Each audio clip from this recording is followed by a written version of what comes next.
Welcome back to another episode of Excuse My Grandma. It's Kim and my co-host, Grandma Gail. So I am back in Florida recording this with Grandma. I've been in New York City the last 2 weeks, maybe. I've been doing 2 weeks. Which is a good plan because New York is really opening up and it's fun, and you got a lot of friends now in New York that are back. I know, and I feel like it's been much needed. Once all the people my age in Palm Beach sort of go back to New York, the vibe changes a little bit. Oh, did you see that article in the Times? What was that? About how young people are like infiltrating Palm Beach. Well, we saw that last year, so I'm sure the article is 100% correct. But I don't know if they can do it unless they have a steady job down here. It's pretty hard. That's what to didn't live make here. sense to me. I'm like, where are all these people coming from? But you do see it, right? Like the Colony has all these young people hanging out. Well, there's a whole big community that's all over West Palm Beach. They've got loads of large apartment buildings and townhouses that are just recently been built in the last couple of years, and they're attracting young professionals who are coming down here to make a lifestyle and work change in a warm climate. Yeah, I'm not sure though. Like, I can't tell if the people we're seeing around are like all West Palm people, or if it's just like a lot of people visiting from other places or like staying with their families for the season. I feel like a lot of people are like living down here. Yeah, like, but they're not living down here at this point. Partially. Right. I was unless they have a job down here, or unless they or can remote, work on though. Zoom. Yeah, they so might many be working people on are remote. and You're then right. they come down. You're right. I mean, right? I don't know. It's certainly a nice way to get out of the cold weather, but I sort of miss the cold. I'm ready to go back to some nice, normal it's been spring fun. weather. I'll tell you what I've been up to. Well, give me some highlights. You don't have to give me every day. I woke up. That's more than I need to know. Yeah. Well, I joined this club Zero Bond, so I've been hanging out there a little bit, and I've seen some people we've done podcast stuff with. Oh, that's fun. I saw the girls from Sweats in the City who we did an Instagram thing with, but I want to have them on the podcast soon. Elizabeth and Dale. I saw just around New York City. I saw Batsheva. I didn't tell you that. Oh, really? Yeah. Okay. She was just on the street. I don't know. I said, "Do you remember you did my podcast?" I think she remembered. I couldn't tell. Kimmy, no one forgets you. Oh, thanks. I think no one forgets you. I saw somebody else too, but now I'm blanking. It's all right because I've been getting people who come up to me at all the different restaurants. Oh, that's what I wanted to say. So I went to all of these like Jewish events when I was back, like a gala for UJA, and then I went to this Purim party, which by the way, it's like you could write that into a sitcom. But that was for the was that for the Jewish Museum? For the Jewish Museum, and they had like on a giant thing, it was like Purim party, and it was like trendy, but it was so funny because like I don't know, it just felt funny to me, and people were going up being like, "Where's the Hamantashen?" as like a pickup line, which was quite funny. What I was saying was at these parties, so many people came over to me being like, "I love your TikTok with your grandma," and I'm like, "Oh, that's so nice. That's so nice. This is probably our audience," but it was also funny because I was like, does any boys want to talk to me, or just young girls saying I like your TikTok? But either way, I'll take it. Otherwise, what did I do? I hung out with friends. I went on some dates. Oh, this is actually funny. I was on a first date at a bar, and we were standing at the bar, and this woman just inserted herself into our date. She was alone at the bar. Maybe she liked your date. No, I don't think so. She was like, "Do you want to hear all about my divorce that I'm going through?" Oh, right. Then she liked you. Maybe she wanted to be on. She knew you're an influencer and wanted to be on your podcast. She didn't. Didn't. But it was actually really funny because like she wasn't getting the hint and was kind of just like talking to us for half an hour. Yeah. But she was a nice woman. We had a lot in common actually, which was funny. You're reading your phone, your text messages, so you're not even paying attention to me speaking.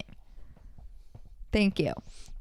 Anything you want to add? No, when you were up in New York having a good time, I was down here. I won bridge 2 weeks in a row. I had to get back into the So what the was that, routine. $8? No, not $8. Second place was $7, and then I think I got $3, which was probably not even worth my Damn. gas to get to the location. Yeah. But it's been fun. The weather's been nice. We had some rain when you were up north, but you know what? It's fine, and I'm looking forward to the season now quieting down, and after the holidays going back up north. I am so excited to get a New York fix. Yeah, and we have Passover this weekend. Yes, that's true. That's true. But it feels not like the old Passover when we'd had the whole family I together. know. It's sort of half a Passover.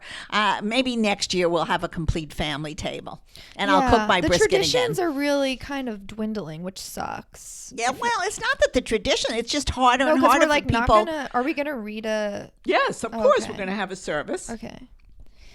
And then Sunday, it's Easter Sunday, so I'm sure everyone will be busy with those plans as well. We'll all put on our Easter bonnets.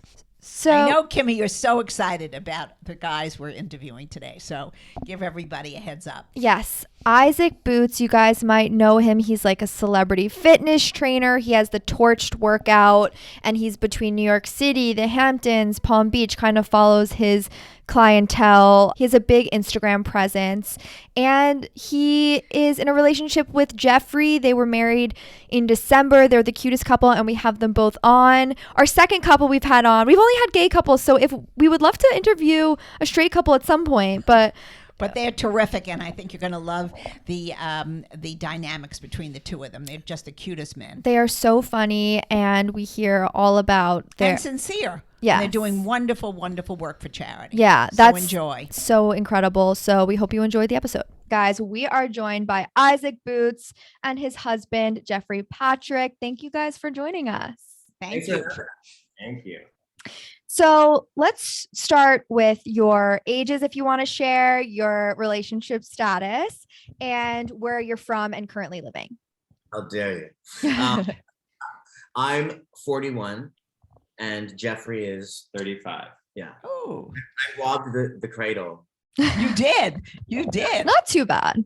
Yeah. And Davis is almost 3. So Oh yeah, guys, I'm going to clip this up for Instagram, but if you are only listening to audio, they're holding the most adorable poodle. With a Gucci little sweater, which I'm going to somehow I'm going to steal it and put it on. I don't know if it'll stretch to fit me. It's the cutest. yes. And Grandma loves Gucci. And I feel like now your little family is so iconic. Like I've seen you around Palm Beach and potentially in the Hamptons too. And Davis is always with you. Does anyone ever give you shit for bringing him around? It's happened a few times, but I have to say, like he's ultimately he wins everyone's hearts over because he's really well behaved, and I think he's so used to always being on me or Jeffrey that he socializes well with people and dogs, so he's not like barky and like Right. Well, poodles don't bark that much, do they? I don't I know. think they're a non-barking group. I've always had poodles, and they've always tended to be very sort of like sweet and smart. Yeah, they Mhm. are. Yeah. They are very smart. That's why they mix them with every other Right. breed. True. True, it's true. Yeah. And then how long have you guys been married? I guess it's Uh-oh. See, stale already. yeah. Since 5 months.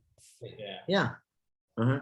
Okay, very nice. And I want to hear all about like the proposal and the marriage story, but let's start from the very beginning. Isaac, how did you kind of start your career in fitness? Well, I mean, I'm a dancer, and I always consider myself a dancer, no matter where my career and my life has taken me. I always say that I came out of the womb dancing, and and even the way I approach fitness and the way I approach how I train anyone is from a dancer's perspective. And I think that's why most of my clients are performers, are singers, are on the stage or on film, because I ultimately created Torched for myself when I was a dancer in West Side Story on Broadway, because I didn't have time to go to the gym and run in the park and do all the things that I would normally love, because as you know, West Side Story really is arguably the most challenging dance show. Grandma, you Yeah. love who? It's it was my favorite, the original, which he was not in. But I saw the original, and then I saw the second one that was on Broadway that I guess you must have been in. Well, the second one was with Debbie Allen in 19. Yes. Yes. Were you in that one? No, No. I was born in 80. Okay. All right. Well, I'm so old, I've seen all of them. Whatever it is, I've seen it. You know what's really fabulous about that? I was in the 2008 revival at the Okay. Palace Theater. Okay. But about what you just said, and I love that you saw both of those, is that the original in 1957 was at Winter Garden Theater Mhm. on 50th Street, where I debuted on Broadway years prior in Mamma Mia. Oh my gosh. Mamma Mia was my first show, and then West Side was my last show. And so it sort of felt like a circular moment. And Arthur Lawrence, who wrote West Side Story. Mhm. Isaac, did you sing in it too? Yeah. Oh my Yeah. gosh. Can you do a little Maria together? Oh my gosh. Yeah. Well, I have to dance. I have to throw my skirt out and do that. Not Maria. Maria was America. That America scene. That was the best. Mhm. That stole the whole movie Arthur and show. Actually directed us in our revival. So he was like 92. Yeah. Wow. Yeah. It's pretty cool. Amazing. It really was a special time. Yeah. But that's part of my DNA. And so I approach every class I teach, even like a performance, a Mhm. show. And for me, that is rooted in technique, that rooted in my training. And so the way I even, shift people's alignment is Mhm. kind of from a dancer's perspective. Mhm. And before coming to New York, you grew up in Hawaii, right? Did. Yes, and I didn't plan to wear this Hawaiian. But it's on theme. Yeah. It's great. It's terrific. I was born and raised in Hawaii, and I grew up in a very small town. I come from a very different world. I mean, Beautiful. it's beautiful to look at, and I think as a child, I don't think I necessarily realized. Yeah. Until Well, that's always the case. right. You forget how beautiful things are when you get caught up in a big city and all the noise and the chatter, and then you say, "Oh, my little village was pretty cool." Exactly, or like going to an East Coast beach for the first Mhm. time. I was like, different. Yeah. Yeah. Oh, there is a big difference. Jeffrey, where were you growing up, and how do you think your childhood looked different than Isaac's? I grew up in Toronto in Canada. Mhm. And I grew up in a very waspy area, very waspy life. But the one thing we actually have in common is dance. So I started dancing from a very young age because of my height. I'm 6'4". And I'm not. Good things come in small packages. Grandma taught me that. That's the best. Exactly. Yes. And so, I just feel like dance was something we had in common, and Mhm. the art was a way for me to connect outside of my wasp nest. Listen, there's a place for everybody. Trust me. Then when you guys first met, did you talk about your love of dance, or what do you think was one of the first things you really connected on? No, they looked in each other's eyes, Kimmy, and they saw that most handsome guy. He fell in love. That was it. It was his Started eye. dancing. The first thing he said was he didn't like my eyebrows, and that Oh God. Wait, what was the second thing? that we're growing my eyebrows in. Oh. I saw the potential. I am a choreographer, so I see what it can be. Right. Our first date, we met on Instagram. Oh, Okay. Really? Yes. Oh, Kimmy likes that. Slid into his DMs. Well, he followed me first, But but you slid into I it. slid in. Hmm. I am a Scorpio, so I don't mince words. And we just, we set up a FaceTime date. He was in Toronto, I was in New York City, and that first FaceTime date was just like nice and seamless and cool. And so I invited him to come down to New York that weekend. That weekend, so like 3 days after, and he came down for what was supposed to be, Friday till Monday morning, and we just kept extending it by 4 days, and then 2 weeks, and then like 3 months, and then it was it. we're still on our first date. So like New Year's came, and he was like, "Okay, I need to. What's going on?" I was like, "Well, you're not leaving." And so his best friend packed up his place, and we got married on our first date, I guess. Right. You just kept That's it wonderful. going. That's That's very so nice. nice That's because I very feel like nice. that rarely happens. Like, when do you just like hit it off with someone right away? And I feel like that's what dreams are made of. Like, that's what people fantasize about. Yeah, I do. I think, and we've spoken about this a lot. It's sort of, and still is, but it's sort of, it just grew very slowly, Well, actually. that's correct.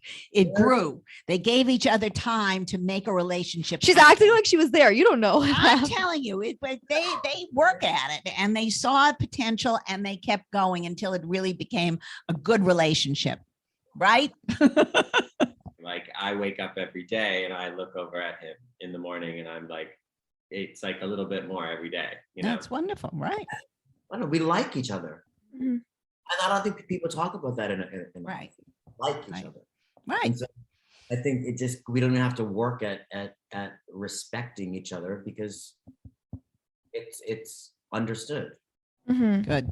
And then how did the proposal go down? Jeffrey, give us your side. Well, just for context, the week before, we're at a wedding for one of his very best friends, Danae. And he turned to me at one point. He's like, "I'm never getting married." I was like, "That's fine." I was just being, sardonic. And hyperbolic. Yeah. And that week he had somehow managed to sneak away and create a scenario where he could apparently do some prep work. And it was interesting because there's a group text thread, and all of a sudden they started referencing something during A group text thread of my best girlfriends. And Okay. but I guess I missed the cue, but they had referenced something that I wasn't on a thread. So I was kind of like, oh, I don't know what's really going on. But, his best friend, Miley from Hawaii, and her daughter, Serena, flew in that Thursday. Wow. coincidentally, Oh, really? Oh, wasn't planned. friends, like I'm getting in on this. I love this. This is a good romance here. I see her like once every 5 years. She coincidentally flew in on a Friday. Our 1 year anniversary was on Saturday, and I didn't even tell her that I was planning to propose to him on the anniversary. So she happened to be there with my niece, and Oh, it's great. I sort of gathered all my best friends to hide at De Beers on Madison Avenue, because I knew that we could get like a private moment on the second floor. I didn't want to do it in front of people I didn't know. Right. Mhm. Right. It's sacred. But our friends are our family. Ultimately, they're the ones that really are. I mean, I was just saying that how lucky you are to have two of your grandmas. It's Yes, We are I am. fortunate. Mhm. very special. And you tell the rest. So, The short version. well, I'm just going to one important part. Miley came from Hawaii and she brought leis for us. And the lei that she brought for me was actually what a man would wear on his wedding day. Yet at this point, she had no idea. Oh. So that was Whoa. Weird, right? Yeah. And so he told me on the Friday night before our anniversary, which was Saturday, that we had this meeting. Somebody from De Beers from Europe was coming in, wanted to meet with us for a campaign he was doing. I was like, okay, great. We have a great relationship with De Beers. We love them. And For those who don't know, it's the diamond business. Yeah. Because you're broadcasting out to a lot of people that might not know that. Yeah, it's a beautiful diamond business. Yeah. So we, he says we're going uptown and then we'll have brunch at the Mark. And I was like, okay, great. So then, I planned a whole thing the next morning thinking like, I'm going to win the anniversary. And I got two pieces of art. Steph Amoroso wrote a song for us about a year before about our relationship. And she performed it in the morning and I made breakfast. So It was very sweet. we end up, it was great. I was like, I won the anniversary. Perfect. So go uptown at around like 1:00. We walk into De Beers with Miley and her daughter Serena, and all of a sudden they're like, there's a couple people around, and they're pulling out like really big diamond rings, like this, just massive,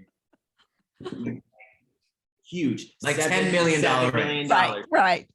We don't want that. It's too small. They're candy. I didn't plan that I'm part. trying to figure out what's going on.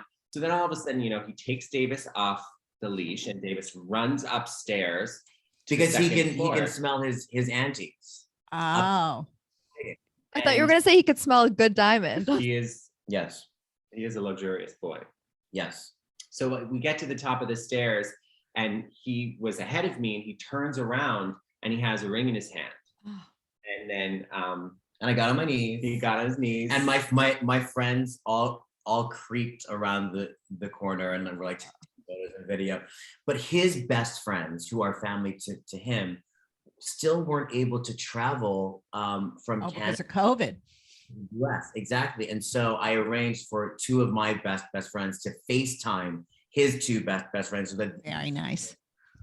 And my best friend didn't take my call for like a week because I guess he knew Oh, he didn't want to I spoil didn't it. want to spoil me a thing. complaining about my best friend Jeremy, who I've known since I was 3 years old. I'm like, what a jerk! Like, what's I was like, I don't know. He's shady.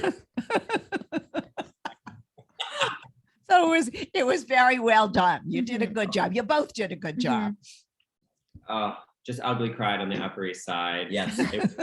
I've done that way too many times, and I have not even gotten engaged. So ugly crying on the Upper East Side is a pastime of mine.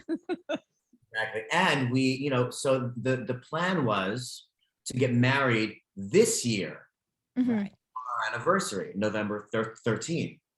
I like numbers. I thought it was, we met that day. I proposed that day. We get married that day. And as we were preparing to move basically to Palm Beach for my torched residency at the Colony, Mhm. I looked at him and I was like, why don't we just get married? Like, I can't waiting. I felt strangely uncomfortable starting the new year not married. I don't Okay. know. Was it because every old Yenta in Palm Beach would say, "Are you two married yet?" Exactly. Hey. I think it was just to me, my proposing and him accepting, it's like, well, we're married. Exactly. Married. And so we reached out to my Kabbalah teacher to just make sure that make sure that the date was aligned and correct, and December 22, Okay. December 22, 21. 12/22/21. Mhm. It's about- Oh, That's nice. good. That's good numbers. And we literally planned our wedding in like three days. We got the Central Park suite at the Carlisle. Kelly Ripa married us. We had So 10 nice. friends. My sister was the flower girl. Faye Dunaway was our matron of honor. Oh my gosh. This is a good It's wedding. like central casting Yeah, did this we wedding. love this. And we were all in white, and yes, which Faye actually chastised me about. She's like, I'm running late with your white demand. Cute. Very nice. It's very nice. It's a lovely story. It's a Mhm. good story. I like the end of that story. And we just like, we ordered New York's finest pepperoni pizza in, and had bottles of vintage Dom, and Love it. it was beautiful. And Yeah. our friends Zara and David Tish, it was December 22. That's a busy time, and wedding cakes to get them made. Well, and Take time, and- it was a COVID moment too. Yes. You, Yeah. you strain people were getting, sick again, it was strange. So our guest list like got lower and lower. Right. Right. That's all And- right. You have enough to see. You had each other, and that's really the important thing, as it turned out. It was perfect. In fact, there were 13 of us in the room in total, and that's our lucky number. So Okay. yeah.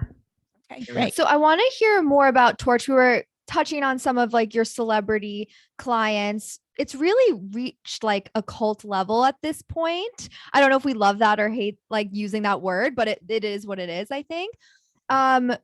Is that like part of it, you think, because of the like celebrity clientele, or how did you really create like such a community? That's a great question. I've been doing Torched for over 10 years now. And it's sort of, again, transformed organically from me being a dancer on Broadway to choreographing for, the pop stars of the day. And I would start rehearsal with whoever I was working with Torched, because again, I knew that it helped me as a dancer. Slowly but surely, people started firing their trainers, and all of a sudden my day was literal like A-list stars all day long, like private Torched sessions from Lisa Rinna to Kelly Ripa to Gwyneth Paltrow, like the list goes on. And I was like, okay, well here we are. Mhm. And so for years I was flown out for events like Art Basel, Paris Fashion Week, Coachella, Oscar Week, working with different stars, for their tours, films, etc. Then COVID hit. And I decided, literally as a one-off, kind of the second day of lockdown proper Mhm. in New York, I offered it at 11 a.m. on my Instagram live. I had less than 100 people on. And at the end of that live, I read, "Thank you from Guatemala." Mm, And I thought that was cool. terrific. Mhm. Well, I'll do it. I'm not doing anything else, so I'll do it. Right. I was in New York with you, so I know nobody was doing anything else. And I was actually in East Hampton. Oh, okay. And it was crazy. Like every day it grew exponentially, like by 500 followers every Mhm. day. Mhm. And by the end of the first week, I not only had like over like 2,000 followers, 2,000 viewers on the Right. live, globally, from Australia to Tokyo to Europe to everywhere, but my clients were on. Mhm. So the Kelly Ripas and Right. Vanessa Hudgens and Lola, and so people who are not in the industry are like, what? Like, Mhm. Right. oh, and so and the fact that I treated everyone as I always do. I treat everyone equally and with the same authentic excitement. Mhm. That's great. How does this become a financial service? I mean, if people are watching it. I think that was an interesting part of the evolution. Mhm. was Okay. I was with this huge viewership, was getting hundreds of DMs saying, "How do we pay you?" Right. I felt uncomfortable charging with what was going on, with people losing jobs, the uncertainty of it all. And what really got me was the schools closing. I grew up extremely poor. I grew up on food stamps. Mhm. And my first thought was, what if this had happened in 1985? Mhm. I don't know how my family would have handled it. Mhm. And because a lot of time, a lot of kids in the US alone rely on school lunch as their only meal. Mhm. And so I reached out to No Kid Hungry, which is a charity I've always felt near and dear to my heart. And we created a specific link to donate in lieu of paying me for class every day. Oh, And yes. it would go immediately to immediate relief in major cities, from Minneapolis to LA to New York. Terrific. Oh, It gives me the goosebumps. No, I know. I love it. the first goal was really $1,000. I didn't know. No one knew. You know, so many. It was such an uncertain certain time. Mhm. The first day we raised over $10,000. My God. We raised over $100,000, and in 6 months we passed $1 million. Ah. And Amazing. I showed up every day, and everyone around the world showed up every day, literally 11 a.m. And I was like, "Look, I'm doing this for you. Just give us a coin." You, Mhm. you know, and we did it, and we continue to. And I think that is the real heart of the reason people tune in to me, to that people travel around the world to take Torch live in person. I mean, at the Colony, we have people flying in literally from everywhere: Wonderful. Canada, Minnesota, Europe, Germany, LA, Boston. You know, people I've never met, people who've never met each other, sharing rooms Mhm. at the Colony just to take Torch. And it's beyond the workout. Yes, the workout works, Right. but a lot of workouts work. Right. In fact, most workouts work because it's math, Mhm. right? Move your body. Right. Mhm. But there's something deeper, and there's something more important, and You're part of something bigger. you're part of something bigger. And the perk is that your butt looks so good. Good. That's great. That's And great. so the classes that you come and take in person, is that still partially donated to charity? It depends on the event. Okay. Right. If we do a big collaboration, say like with Michael Kors, Right. a few months ago, we actually kicked off our new initiative with Michael Kors. We're working heavily with the World Childhood Foundation, which Okay. Her Majesty Queen Sylvia of Sweden, to help stop child sex trafficking, Right. which, by the way, has tripled in the U.S. alone in the past year. Yeah. Yeah. Nice. Because people are crazy and they're all been cooped up. Insane, you know. And these are kids from like 6 years old. Right. Which- It's awful. And I feel like, you know, our community has done so much to feed kids at a time when it was really majorly critical. And now I want to protect them. Okay. Mhm. Great. And I have a goal of $1 million by my birthday again. So You'll get it. And I saw you did a fundraiser with Lisa Rinna for that foundation last week, was it? How much did you raise? we raised nearly $20,000, Oh, That's that's great. wonderful. which was Doing amazing. God's work. Oh, she is. Well, you get people like these two, people will give because they admire their journey, and it's terrific. You guys are doing a great job. And we're very lucky. We're Mhm. very lucky, to live the life that we live, to be able to move our bodies. That is a luxury. Mhm. To time to do something for yourself like that. But we're also lucky to have great friends, It's terrific. real friends like Lisa, like Kelly Ripa, you know, and who always show up, who like, I mean, I can text them and immediately it's a yes. Right. Mhm. It's great. And I think that's another lesson, is really just surrounding yourself with people who care, Care. people who give back. Yeah. we- I've Special, you know, this month is Child Abuse Prevention Month, which is why I've made it a point that every weekend I do a live stream fundraiser on Instagram to raise money for World Childhood. And this, can I say it? Yeah. You're the first to know, actually. This Sunday, Easter Sunday, I'm doing a Torch live stream with Naomi Watts, That's which amazing. Wow. very excited about. I love her. She's a long-standing champion of children's charities and helping the disenfranchised. So I'm really excited about that. So Sunday, 11 a.m. Eastern Standard Time. April 2nd. Okay.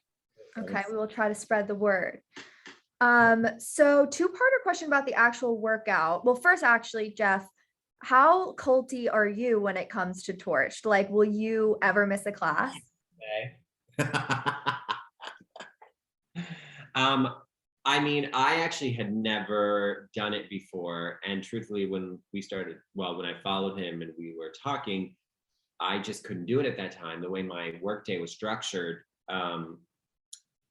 I would take meetings in the morning and I would do my work in the afternoon. So I would never catch the live, and I didn't really know what was going on. So It wasn't until I actually met him in person, I came to New York, he made me do it in the guest room.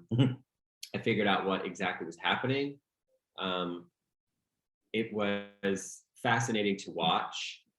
And I say two things about what he did. One, I think he democratized fitness. He made it available for everybody. He has, over 400 live stream workouts that he saved on there that you could just go on and do at your leisure. And a lot of his fans will go back and do old ones and then tag him and say, this was a great one. And there was one in particular that he hurt his arm and needed to take a couple of days off, and he made me do it. And he sat in a chair with a face mask and a robe on. A Versace robe. Literally dying because I was not prepared. I had a mimosa and I was directing him, and it became sort of like a legendary one that people were like screaming. They loved it. They loved it. Yeah, tell me about it.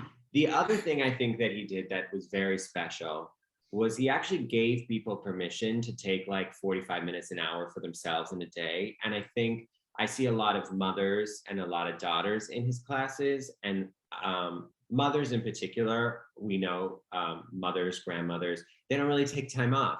They don't really take time and do things for themselves. It's always about the family unit. It's always about somebody else. And so I think his audience has been built on this foundation of giving people permission to take time for themselves and to meet mothers and daughters that do it together, that brought them even closer together, and that gave people that in a time of uncertainty. It helped with mental health. For an older person who's not so athletic or not as physically fit as her other grandma, I mean, are there lesser levels of the exercise that you also put on? Well, the methodology of what I do and what Torched is Torched is torched. You do what you can. Okay. So I have people who started out doing it two years ago and could only do 5 minutes of it. Okay. And I said, that's amazing, because that's 5 minutes more than doing nothing. Right. Show up tomorrow. The next day, they could only do three minutes. Then the next day, only 2. Then the fourth day, they could do 10. By the way, You know, this is me. No, but I think I might need a 2-week entry. and just honoring your body and knowing what feels good. I like to ask all of our guests like what their relationship with their grandparents or grandma was. If they had one. If they had growing up or now. Could you guys share? I was extremely close to my grandmother, my mother's mother. She was really like a mother. She was my mom. I mean, I say that respectfully. She was, I always say my mother taught me drive and my grandma taught me love. And I think growing up, in an extremely conservative, extremely Catholic, extremely rigid, extremely poor family,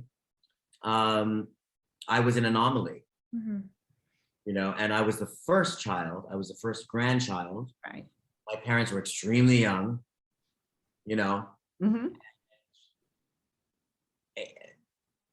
As Dickensian as my childhood was, I can never complain about it. Okay.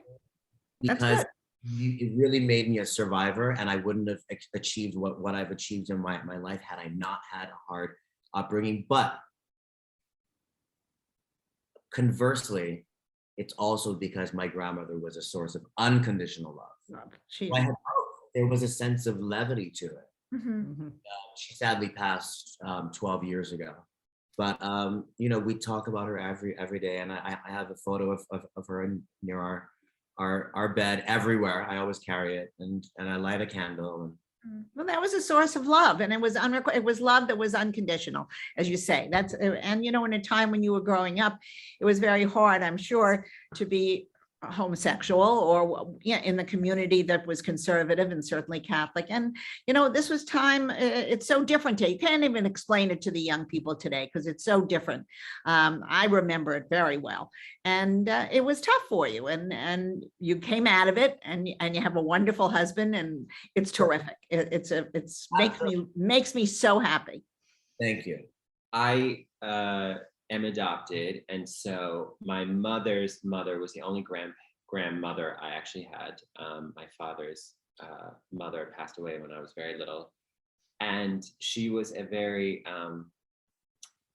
stalwart figure in my life for many reasons. She was very traditional, but unfortunately had a somewhat untraditional trajectory, being a woman who got divorced. Okay. A very upper class town in Quebec called Hudson, right outside of Montreal, very Catholic, and to be divorced at that time in the late 50s was just not. It's unheard of. Very few. Became very close with a Catholic priest named Father Royden Toms, who effectively became my grandfather. They lived together for 50 years, as far as we know. And It's so a Lifetime movie. Yeah. very traditional, yet she had that untraditional experience in her life, but very chic, very glamorous. Not the warmest and fuzziest woman, but She used to tie him to his chair with Hermes scarves to Stop. Love it. Well, then I'm not sure that was abuse. If it was like a knockoff brand, 100, Then it would be then it would be abuse. abuse. Exactly. She was structured. she She was rigid. still didn't leave marks. So, so that was a fun tool for her to use. But she did have her sweet moments. We had a great nanny who used to make the best chicken dumpling soup, and my grandmother, with all good intention, tried to make that chicken dumpling soup. But hers always had too many vegetables. It wasn't quite as good. But she was an amazing cook, and for many years, I think she knew I was gay. I never came out to her, but she'd always take me like to buy jewelry on my birthday. It was just like a very Okay, so she was getting a hint. to accept it, but she just had a hard time. All right. And had that conversation, but that's all right. And then in the end, she had a very she went into a coma, but before she went into her coma, she had renal failure and things like that.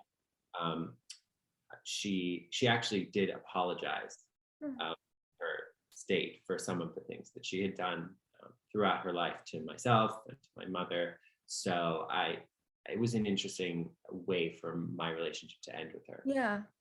Well, times you can't channel the thoughts of what people were thinking then. It was a puritanical society, and they couldn't cope with any kind of change. We've come so far And in have the a last long 50 way to years, and we go. still have If a we're gonna long way quote to go. Broadway, we're gonna Yeah, no, well, Hairspray. that's true. We have a long way to go, but we've certainly moved forward in the right direction, hopefully. But I do think elements of our upbringing, like I said before, were important. Mhm. Good, and it's important to have resistance, and I think it's important to have discipline. I just do, and I wouldn't be who I am today without it. Now, I wouldn't raise if we ever have children. I wouldn't raise. The way you were raised, that's correct, but that's all right. But you got a backbone from how you were raised. I would take elements of it, Mhm. absolutely. Mhm. Foundation is important, and Yeah. if you're never challenged by somebody for your opinion or your thoughts, you don't learn or grow.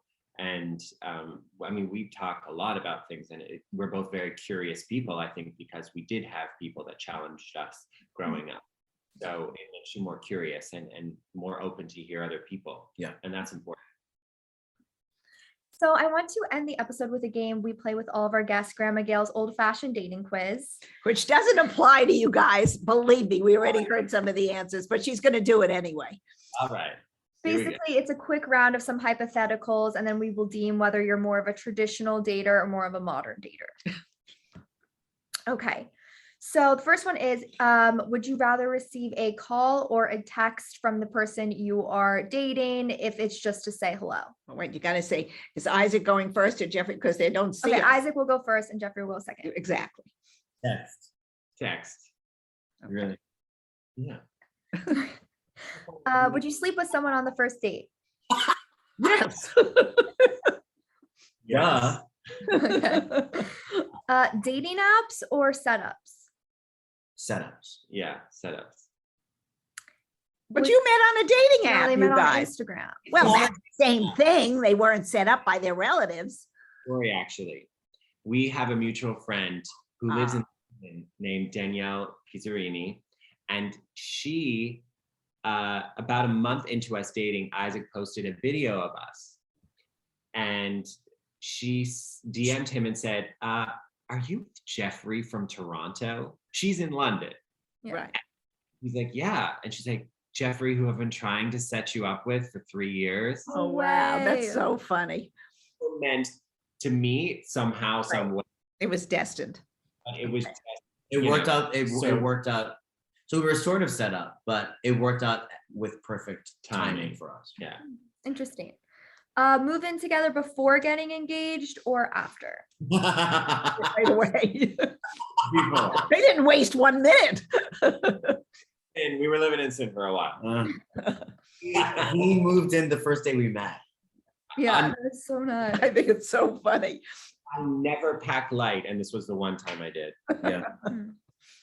And do you think that in a couple you should alternate who pays for things, or that it should be like one person in the relationship? I mean, I think that depends on the couple. I do. I don't think there's a rule for everyone, and some people like a more traditional setup, and it works, Mhm. and it works for 85 years. Yeah. So it depends. They're half and half. Say, I think it's always about balance, and you bring different things to a relationship. And as long as you both know what your worth is, it doesn't matter who And puts the what card your down. contribution is. So Yeah. that there are other Right. ways to contribute to the relationship. That's what I've always said. Mhm. My husband made the money and I made dinner. And it works. And we're married a million years. So, if you got your role and it's good for you, be happy. Exactly. It's like, how does a battery work, right? The positive and a negative side. There's the opposites. To create Mhm. power. You I like guys are that. so cute. I love Yeah, I you. think a little bit more modern, but like a little bit split. Yeah, a little Yeah. bit traditional. Yeah. Not much.